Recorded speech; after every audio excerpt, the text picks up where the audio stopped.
জানি তুমি বানিয়েছো মাংস।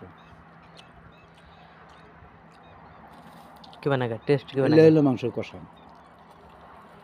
এলে হলো মাংস। আমারটা খাবার না, খালি মাংসই খাবার না। আর এই কিন্তু মাংস হলো ঝোল ঝোল, ধোয়া ধোয়া। আর আজকে মাংস কোনো কালার নাই। আজকে আজকে মাংস হয়েছে এটা, এটা কেউ মাংস মানে গরুর মাংসের মতন দেখা যায়। আহ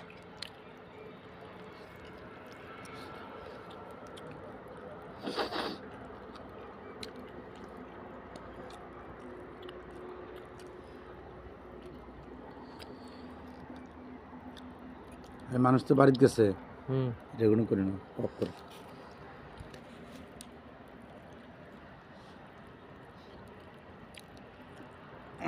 হ্যাঁ, যেগুলো করি না অফ করে। আল্লাহ হাফেজ।